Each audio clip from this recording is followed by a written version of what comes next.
Hello, welcome to the Whispered Abyss channel. Happy viewing. The hum of the engine was the only sound Jack Turner could hear as his truck roared down the highway. The moonless night painted the world in shadows, and the road stretched endlessly before him, cutting through dense, foreboding forests. It had been hours since he'd seen another car, and the isolation was beginning to gnaw at his nerves. The dark seemed alive, whispering secrets that only the wind could understand. Jack turned up the radio, hoping for some late-night tunes to break the monotony. Instead, static greeted him, a persistent crackle that grated against his ears. Frustrated, he clicked it off and sighed, his fingers drumming on the wheel. He glanced at the glowing dashboard clock, 2:34 a.m. Just a few more hours, he reminded himself, and he'd reach the next truck stop. Coffee, a quick nap, and he'd be back on the road. The figure appeared suddenly, a dark silhouette on the side of the road illuminated by his high beams.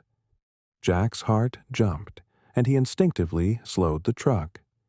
The figure stood motionless, one arm raised, thumb extended. A hitchhiker. "What the hell is he doing out here?" Jack muttered to himself. This stretch of highway was notorious for its desolation.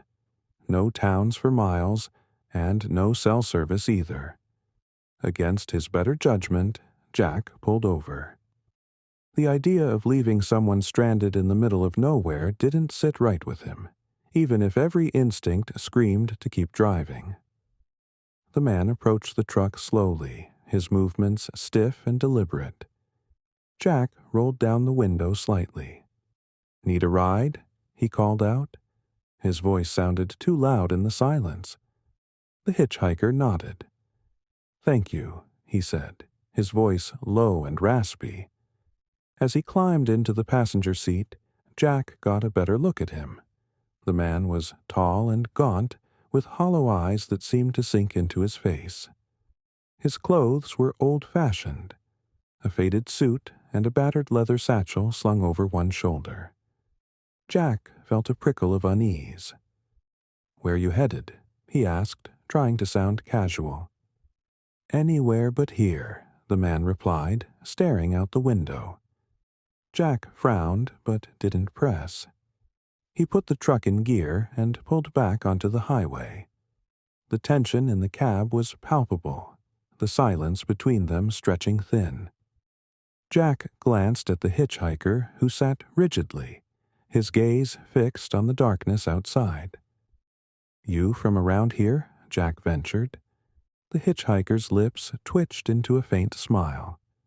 "You could say that," he murmured. "But I've been trying to leave for a long time." Jack didn't know what to make of that. Something about the man felt off, like he didn't quite belong. Still, he told himself he was being paranoid. Just a guy down on his luck, he thought, nothing more. But as the miles slipped by, the shadows seemed to grow darker, the road narrower. And Jack couldn't shake the feeling that he'd made a terrible mistake. The highway seemed different now, Jack realized, as if the very fabric of the road had changed. The painted lines were faded, barely visible under the truck's headlights. The towering trees lining the road seemed to loom closer, their gnarled branches reaching like skeletal hands. Jack's knuckles tightened on the wheel as the uneasy silence between him and his passenger stretched on. "You've been driving a while, haven't you?" the hitchhiker said, breaking the silence. His voice was calm, almost too calm, and Jack flinched at the sound. "Yeah, long haul. Comes with the job," Jack replied, forcing a smile. He glanced at the man whose hollow eyes still gazed out the window. "You, do a lot of traveling?" The hitchhiker chuckled softly, the sound low and unsettling. "You could say I've been on the road for a very long time." Jack frowned. "Where are you coming from?" The man turned his head slowly, fixing Jack with a look that made his stomach flip. "Nowhere important," he said cryptically. "It's where I'm going that matters." Jack felt a cold sweat prickling the back of his neck. "And where's that?" The hitchhiker didn't answer. Instead, he pointed ahead toward the horizon. "Just keep driving," he said. The trees seemed to close in tighter, and the shadows thickened. Jack swallowed hard, gripping the wheel tighter. He glanced at the dashboard clock, 2:47 a.m. The minutes felt like hours. Suddenly, the truck shuddered violently, jerking Jack from his thoughts. The engine sputtered, and the headlights flickered. "What the hell?" Jack muttered, easing the truck to a crawl. The road was uneven now, riddled with cracks and potholes that hadn't been there before. "It's starting," the hitchhiker said, his tone eerily calm. Jack turned to him, his patience thinning. "What's starting?" The man's gaze was unreadable. "You've taken the wrong road." Jack laughed nervously, though the sound was hollow. "There's no wrong road. This is the only damn road out here." The hitchhiker didn't respond. Instead, he reached into his satchel and pulled out something small and round. Jack squinted, trying to make out what it was. A pocket watch. The hitchhiker held it up, the ticking sound unnervingly loud in the confined space. "What's with the watch?" Jack asked, his voice sharper than intended. "It's not mine," the man replied. "It belongs to the road." Before Jack could process what that meant, the truck's headlights failed completely, plunging them into darkness. Jack slammed the brakes, the tires screeching on the uneven asphalt. The truck jolted to a stop, and silence fell. Jack's heart pounded in his chest as he fumbled for the flashlight he kept in the glove compartment. He clicked it on, the beam of light slicing through the darkness. He shone it at the hitchhiker, but the passenger seat was empty. "What the—" Jack's voice faltered. The door hadn't opened, and he hadn't heard the man leave. But the hitchhiker was gone. Jack's breath quickened as he scanned the area outside.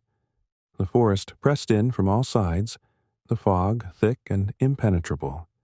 The road, once straight and endless, now seemed to curve unnaturally, disappearing into the shadows. And then he heard it. A faint whisper, carried on the cold night air. "Turn back, Jack." Jack's blood ran cold as the whisper faded into the dense fog. He swung the flashlight around the cabin, hoping, praying, to find the hitchhiker crouched in some corner. Maybe this was just some kind of sick joke.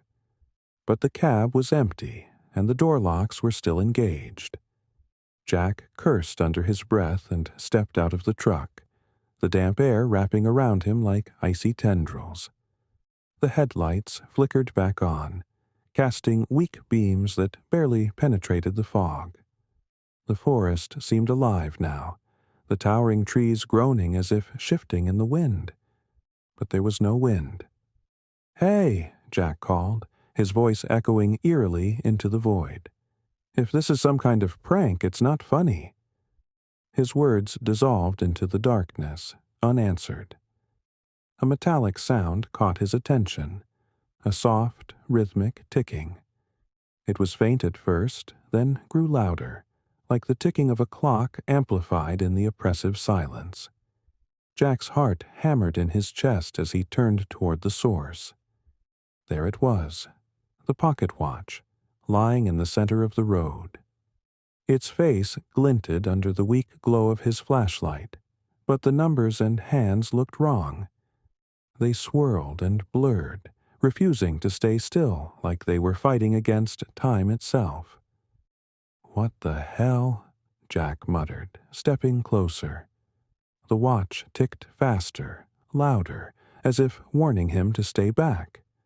But something about it pulled at him, an unnatural compulsion to pick it up. Against his better judgment, he crouched and reached out, his fingers brushing the cold, tarnished surface. As soon as he touched it, the world shifted. The forest vanished. The truck, the road, everything dissolved into an endless expanse of gray mist. Jack stumbled back, clutching the watch as disembodied voices filled the air. They were faint at first, a chorus of murmurs and whispers, growing into a cacophony of anguish. You shouldn't have come. You don't belong here. Turn back before it's too late.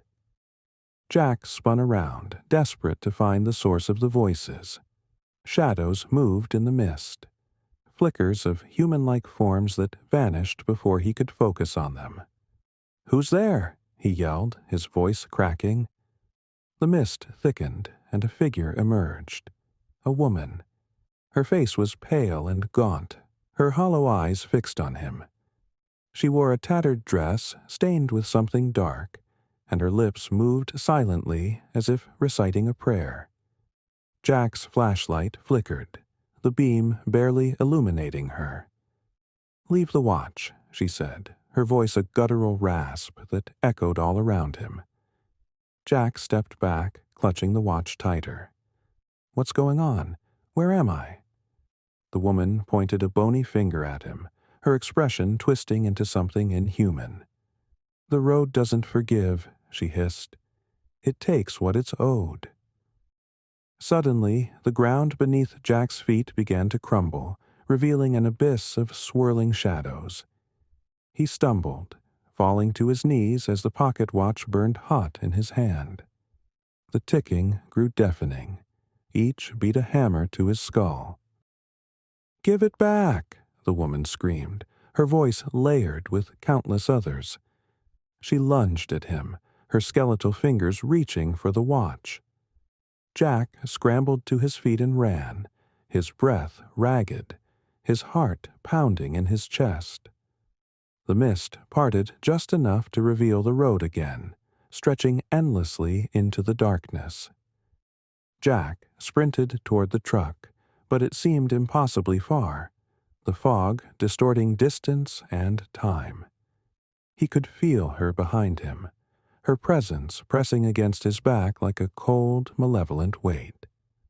The whispers returned, louder now, urging him to stop, to give in. "Turn back, Jack. Let the road take you." He ignored them, focusing on the faint glow of his truck's headlights ahead. As he reached the vehicle, he yanked the door open and dove inside, slamming it shut behind him. The cab was freezing, the air thick with the smell of damp earth and decay. The woman's face appeared at the window, her empty eyes staring straight into his soul. "You can't outrun it," she said, her voice reverberating in his head. "The road will always find you." Jack slammed his fist against the ignition, and the truck roared to life. The headlights flared, momentarily blinding the figure outside.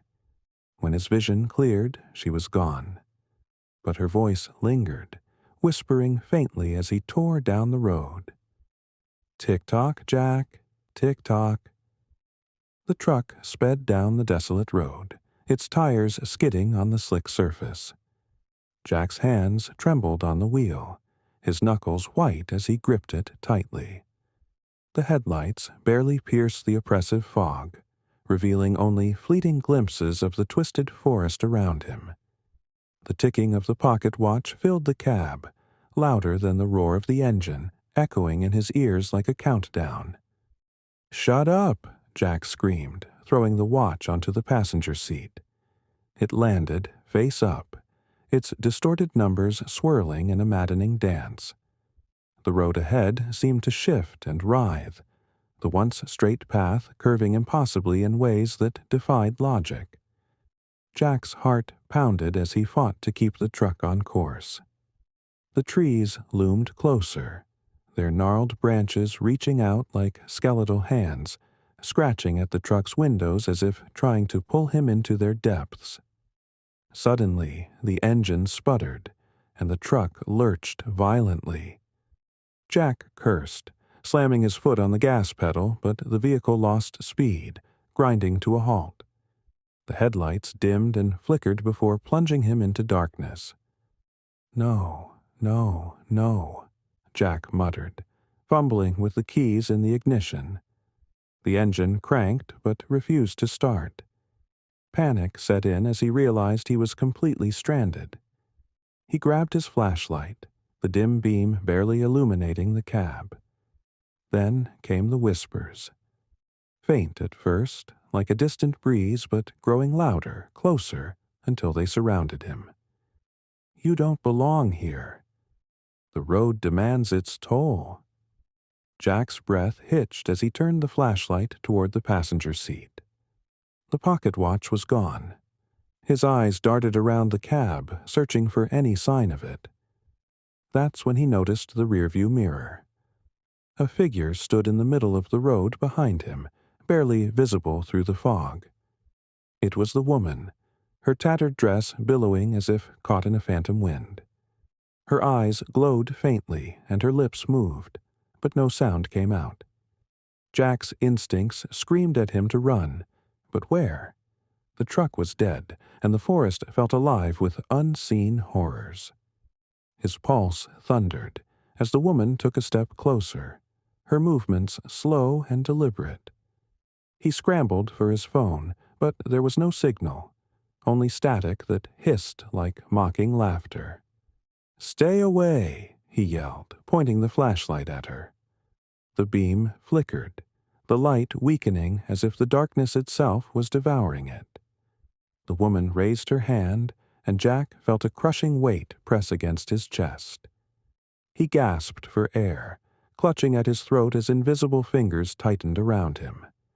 The whispers grew deafening, overlapping in a chaotic symphony of anguish.